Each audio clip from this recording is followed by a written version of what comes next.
नमस्कार विद्यार्थी मित्रांनो, आजच्या व्हिडिओमध्ये इयत्ता 8वीसाठी अतिशय महत्त्वाची शिष्यवृत्ती नॅशनल मीन्स मेरिट स्कॉलरशिप म्हणजेच NMMS आर्थिक दुर्बल घटकांच्यासाठी ही स्पर्धा असते, ही परीक्षा असते।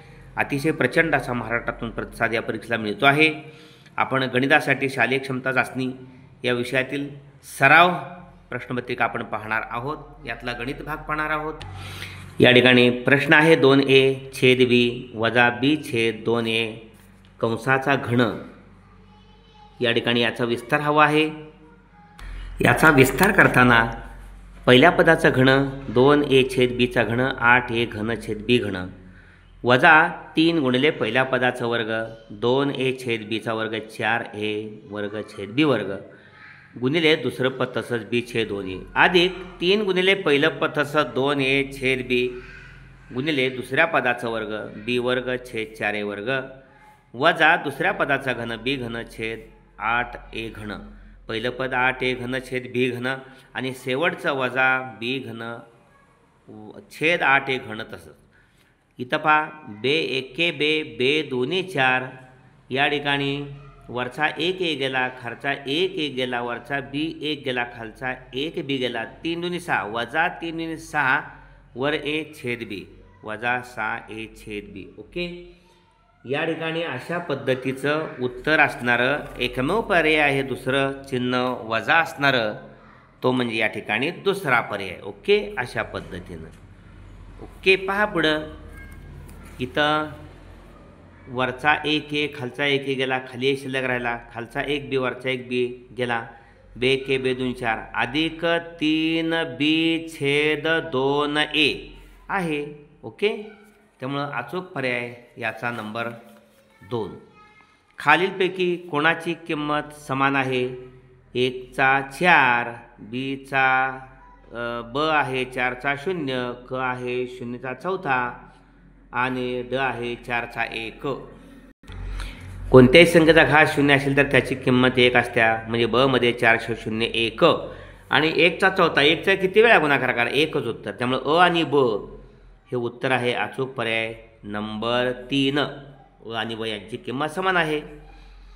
या ठिकाणी 64/2/3 गुणिले 2 वजा 2 भागिले 8 0 आणि कंसाचा 1/2 बरोबर प्रश्नचिन्ह। इथं भागिले 8 0 म्हणजे 1, त्यामुळं 64/2/3 गुणिले 2 वजा 2 त्याचा 1/2 हाच भाग विचारात घेतलेला आहे। 64 म्हणजे 4चा घन त्याचा 2/3 आणि 2 वजा 2 हा धन झाल्यानंतर खाली आला।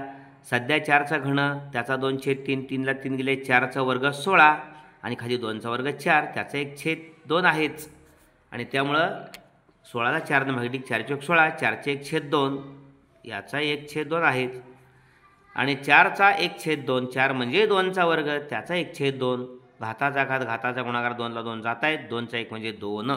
अचूक पर्याय या ठिकाणी नंबर 1चं उत्तर। ओके, अशा पद्धतीने। पुढचा आहे 99चा घन म्हणजे 100 वजा 1 कंसाचा घन। a वजा b कंसाचा घन पहिल्या पदाचा घन वजा 3 गुणिले पहिल्या पदाचा वर्ग म्हणजे प्रश्नाची चिन्ह ठेके 3 येणार आहे। ओके, 3 गुणिले पहिल्या पदाचा वर्ग 100चा वर्ग गुणिले दुसरं पद तसंच अधिक 3 इथं पण 3 म्हणजे 3 गुणिले पहिलं पद तसंच गुणिले दुसऱ्या पदाचा वर्ग। ओके, वजा दुसऱ्या पदाचं घन। पुढं 8x घन वजा 27y घन छेद 4x वजा 9y वर्ग प्रश्नचिन्ह। 8x घन म्हणजेच 2x कंसाचा घन वजा 27y घन म्हणजे 3y कंसाचा घन छेद 4x वर्ग म्हणजे 2x वर्ग वजा 9y वर्ग म्हणजे 3y कंसाचा वर्ग। या ठिकाणी a घन वजा b घन पहिल्या कंसात यांची वजाबाकी याप्रमाणे 2x वजा 3y पहिल्या कंसात त्या दोघांची वजाबाकी दुसऱ्या कंसात पहिल्या पदाचा वर्ग 4x वर्ग वजा या दोघाचा गुणाकार 2ab नाही वजा ab 3 दुनी 6xy वजा 6xy आणि अधिक दुसऱ्या पदाचा वर्ग 9y वर्ग। ओके, छेद पहिल्या कंसात या दोघांची बेरीज 2x अधिक 3y 2x वजा 3y 2x वजा 3yला 2x वजा 3y गेले 4x वर्ग वजा 6xy अधिक 9y वर्ग छेद 2x अधिक 3y 4x वर्ग वजा 6x वर्ग y. सॉरी, दुसऱ्या कंसात अधिक हवा आहे, म्हणजे ए घन वजा बी घनचं विस्तार सूत्र पहिल्या कंसात ए वजा बी, दुसऱ्या कंसात ए वर्ग अधिक 2ab, म्हणून या ठिकाणी अधिक चिन्ह हवं आहे. म्हणजे 4x वर्ग अधिक 6xy अधिक 9y वर्ग छेद 2x अधिक 3y. कुठे आहे तर पहा, 4x वर्ग अधिक 6xy अधिक 9y वर्ग छेद 2x अधिक 3y. ओके, पहा अशा पद्धतीनं हा पर्याय अचूक आहे. मानसीचे वय तिच्या आईच्या वयाच्या 1/4 पट आहे. दोघींच्या वयांची बेरीज 45 वर्ष आहे, तर आईचे वय किती? या ठिकाणी मानसीचे वय तिच्या आईच्या वयाच्या 4 पट आहे, म्हणजेच आईचं वय मानसीच्या वयाच्या 4 पट आहे. ओके, म्हणून मानसीचं वय आपण x मानलं, मानसीचं वय x तर आईचं वय 4x, दोघींची बेरीज 45 दिल्या. त्यामुळे 4x आणि 1x 5x बरोबर 45, x बरोबर 5 9 45. 9 हे मानसीचं वय आणि आईचं वय तिच्या 4 पट, 9 चौक 36. अचूक पर्याय या ठिकाणी नंबर 1 आहे. ओके, अशा पद्धतीनं पुढचा प्रश्न आहे, एक काम 14 मजूर 8 तास काम करून 15 दिवसात संपवतात, तर तेच काम 16 मजूर रोज 7 तास काम करून किती दिवसात संपवतील? पहिल्या तिघांचा गुणाकार भागिले दुसऱ्या दोघांचा गुणाकार. 14 8 15, 14 गुणिले 8 गुणिले 15 भागिले 16 गुणिले 7, म्हणजे दिवस निघणार इथं. ओके, 7 1 7 दुनी 14, 16 इथं 16 मजूर आहे. 8 1 8 दुनी 16, बेके बेकी गेले 15 राहिलं, म्हणजे या ठिकाणी 16 मजूर 7 तास काम करून ते 15 दिवसात संपवतील. नंबर 3. ओके, असत्य विधान निवडा. आयताचे सर्व कोन काटकोन असतात. बरोबर आहे, आयताचे कण परस्परांचे लंबदुभाजक असतात. चूक आहे, आयताचे कर्ण एकरूप असतात. बरोबर आहे, आयताच्या समभुज एकरूप असतात. आयताचे कर्ण परस्परांचे लंबदुभाजक नसतात. हे विधान असत्य आहे. आयताचे कर्ण परस्परांचे लंबदुभाजक असतात. पुढचा प्रश्न आहे, एका व्यक्तीचा पगार 20% वाढविला आणि नंतर 20% कमी केला, तर त्यांच्या पगारात काय बदल होईल? हे पर्याय आहेत. काही नाही, 4% वाढ, 4% घडण, 60% वाढ. या ठिकाणी वाढ काय झालेली आहे? 20% वाढ झालेली आहे. वाढ बरोबर 100ला 20% वाढ आहे. 20/100, 100ला 100 गेले म्हणजे 20 वाढ. आणि घट काय झाल्या? या 120 मध्ये 20% घट झाल्या, म्हणजे पुन्हा या 2 शून्य गेला. 12 दुनी 24, इथं वाढ 24, वाढ 20 घट 24, म्हणजे या ठिकाणी 24 वजा 20 4% घट झालेली आहे. ओके, अचूक पर्याय या ठिकाणी 4% घट. तिसरा पर्याय. पुढचा प्रश्न आहे, x अधिक कंसात x अधिक 1 अधिक x अधिक 2 छेद 4 बरोबर 21, तर xची किंमत काढा. भागिले 4 आहे ना, ती 21ला गुणिले 21 चौक 84, आणि मग बेरीज आहे. कंस काढले तरी x अधिक x अधिक x 3x, 3x xची बेरीज झाली. 2 आणि 1 3 अंकांची बेरीज पलीकडे जाऊन 84 मधून 3 जाणार आहे, ते 81 उरणार आहेत. त्यामुळे x बरोबर 3 ने 81 भागलं, 3 दुनी 6 उरले 2, 3 7 21, xची किंमत 27 मिळाली.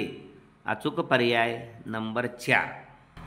पुढचा प्रश्न आहे, दशादशे 10 दराने एका रकमेचे एका वर्षाचे सरळ व्याज 132 रुपये होते, तर ती रक्कम कोणती? आपल्याला माहिती आहे, सरळ व्याज बरोबर मदक भागिले 100. सरळ व्याज 132 दिले आहे, मग काढायचे मुद्दल गुणले दर 10 आहे, वर्ष 1 आहे, भागिले 100. ह्या 0 0 गेले 10 राहिले, तर म भागिले 10 आणि भागिले 10 132ला गुणिले 1320 बरोबर मुद्दल. म म्हणजे मुद्दल 1320. अचूक पर्याय या ठिकाणी नंबर 3. ओके, या ठिकाणी आकृतीमध्ये AB 9 दिलेले आहे, BC 40 दिलेले आहे, DC 28 दिलेले आहे आणि AD 15 दिलेले आहे. आणि या ABCD याचं क्षेत्रफळ काढायचे. या चौकोनाचं दोन्ही काटकोन त्रिकोण आहेत. या त्रिकोणाचे क्षेत्रफळ 1/2 गुणिले काटकोन करणाऱ्या बाजू 1/2 गुणिले 28 गुणिले 15. 1/2 गुणिले 28 गुणिले 15. ओके. 2 2 28ला भागलं बेके बे चौक 8.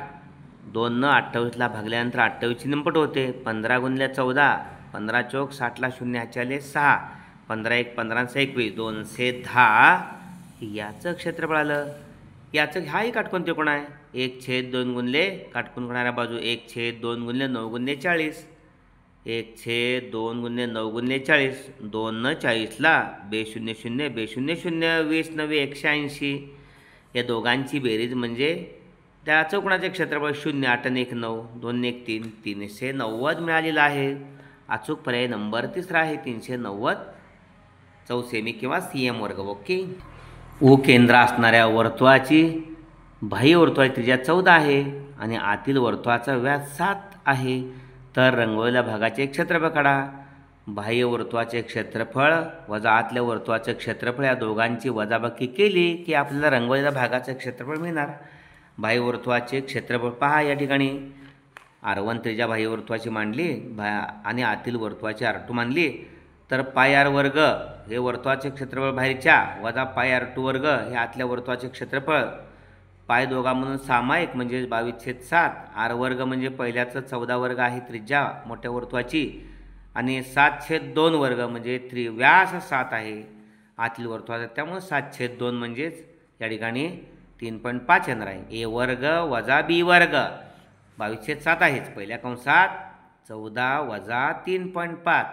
A वर्ग वजा B वर्ग पहिल्या कंसात A अधिक B दुसऱ्या कंसात A वजा B. अशा पद्धतीनं 14 वजा 3.5 दुसऱ्या कंसात 14 अधिक 3.5. 14मधून 3.5 गेले 10.5 उरले गुणिले 14 आणि 3.5 17.5. 7 17.5ला 7 2 14 उरले 3 7 5 35 2.5 आलं. 2.5 गुणिले 22 25 50ला 0 ह्याच्याले 5 25 50 5 55.0 म्हणजे 22 आणि 2.5चा गुणाकार 55.0 म्हणजे 55. आणि मग 105ला 55 गुणायचं आहे. 5 5 25ला 5 ह्याचे आले 2 10 5 50 2 52. इथं दशक स्थान गुणायचं म्हणजे 0. पुन्हा 5 2 5 आणि बेरीज 5 5 2 7 5 2 7 आणि 5 अशी 5 577.5 10.5 ना. त्यामुळं अचूक पर्याय त्याचा जो आहे तो 577.5 अचूक पर्याय नंबर 1. ओके. पुढचा प्रश्न आहे. अनंत व अमितने प्रत्येकी 8,000 रुपये व 32,000 रुपये गुंतवून एक व्यापार सुरू केला तर वर्षाखेरीस त्यांच्या नफ्याचं गुणोत्तर काय? हे पर्याय आहेत. तर या ठिकाणी 8,000 32,000 या 3 शून्य गेल्या.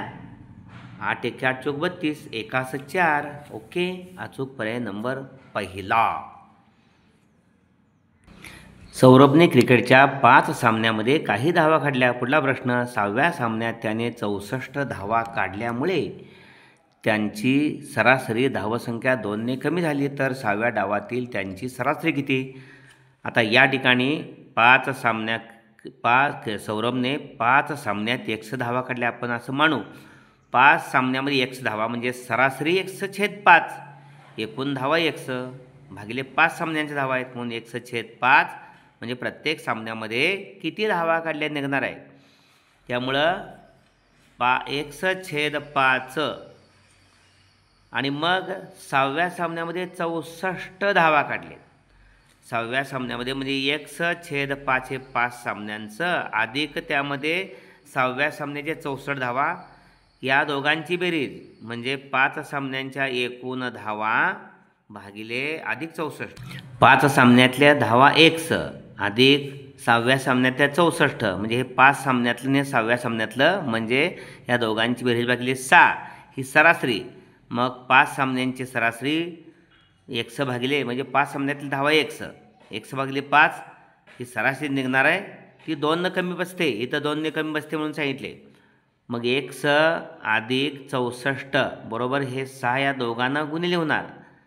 6 गुणिले 100 6 100/5 वजा 6 गुणिले 2 वजा 12 त्यामुळं अधिक 64 वजा 12 मागं आले.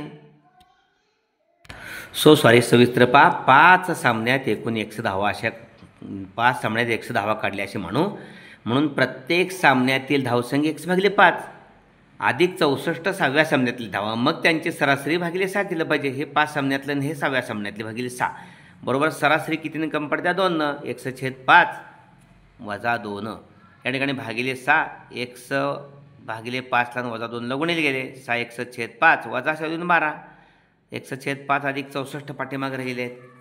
हे 6 भागिले या दोघांना गुणिले गेलं 1/5 गुणिले गेल्यानंतर 6 1/5 वजा 12 6 1/5च्या बाजूला 1/5 नेले ते वजा झाले.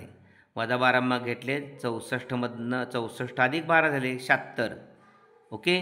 आणि 6 1 समान आहे. 6 1मधनं 1 1ला 5 1/5 समान आहे. 5ला 5 गेले 1 बरोबर 76. असे करू शकतोय आपण 5 सामन्यातल्या धावा 1 आणि या ठिकाणी 6व्या सामन्यातल्या धावा 64 म्हणजे ह्या 5 सामन्यातल्या आणि ह्या 6व्या सामन्यातल्या म्हणजे एकूण सामने झाले 6 म्हणून भागिले या ठिकाणी 6 येणार बरोबर. सरासरी 2 कमी पडत्या 1/5 मूळची सरासरी 2 कमी पडते. मग 1 अधिक 64 बरोबर. हे 6 या दोघांना गुणिले 1/5ला गुणिले 6 गेल्यानंतर 6 1/5 वजा 6 12 64 वजा 12 मागं आले अधिक 12 6 1/5 पलीकडे आहे अधिक 1 पलीकडे गेला वजा 1 त्रिकाच गुणाकार 6 1 1 6 1 वजा 5 1 6 1 वजा 5 1 1 1/5 आणि 64 आणि 12 76 1 बरोबर. हे 76ला 5 गुणिले 5 31 5 7 35 5 7 35 आणि 3 38 म्हणजे 376 गुणिले 5 380. ह्या 5 सामन्याच्या धावा झाल्या आणि 6व्या सामन्यामध्ये 64 धावा काढलेल्या आहेत. त्यांची बेरीज 4 आणि 38 आणि 7 44 ह्या 6 सामन्याच्या धावा झाल्या. मग त्यांची सरासरीला भागिले 6 केलं पाहिजे. 6 7 42 उरले 2 6 4 24 74. त्यामुळं अचूक पर्याय या ठिकाणी 74 पहिला. संपाद बिंदूमुळे प्रत्येक मध्यकेचे 2:1 प्रमाणात विभाजन होते. अचूक पर्याय पहिला.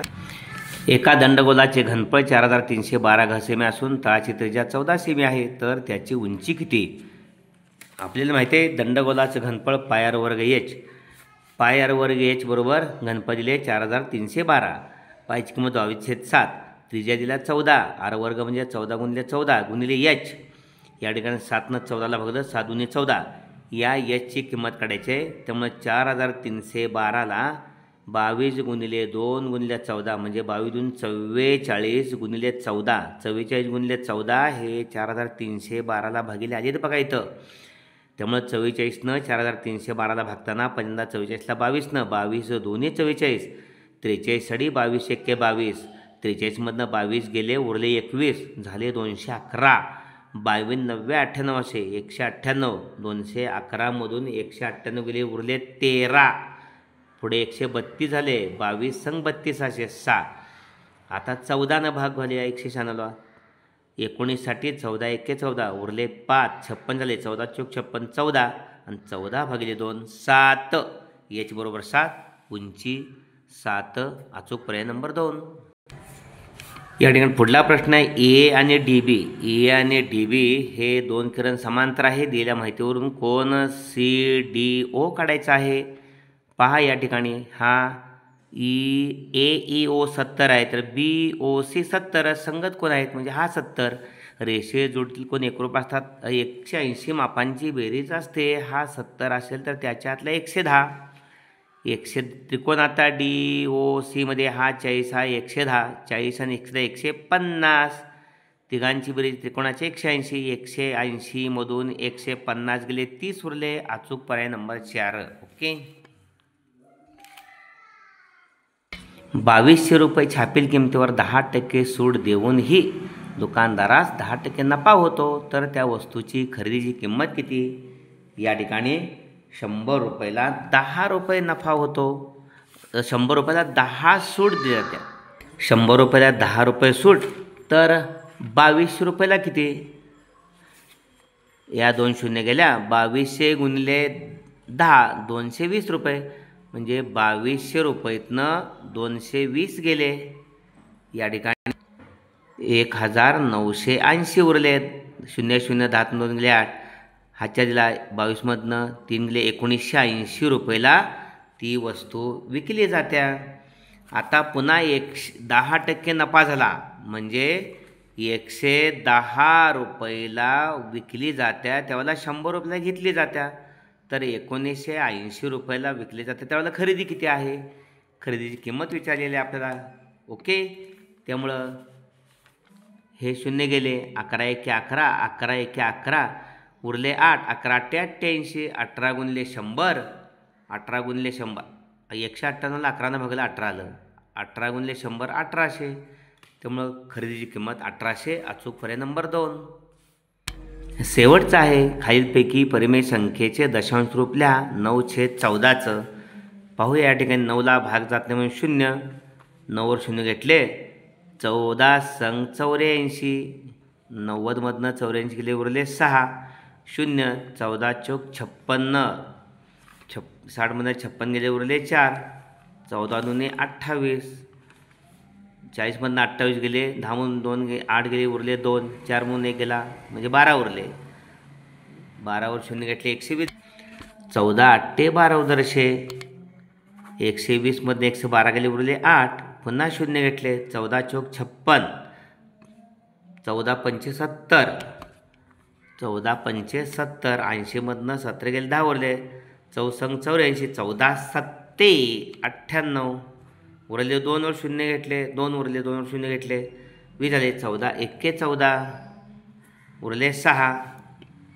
14 चौक 56. म्हणजे पुन्हा 4पासून सुरुवात होते. म्हणजे हा भाग 1 पर्यंतचा 6.42 85 71. पर्याय नंबर 2. 6वर नाही 42 85 71 अचूक पर्याय नंबर 2. ओके. अशा पद्धतीने हा व्हिडिओ आपण जरूर लाईक करा आणि आपल्या सर्व आठवीतल्या विद्यार्थ्यांसाठी तो शेअर करा. प्रश्न 85साठी थोडासा विलंब लागला. क्षमस्व. धन्यवाद.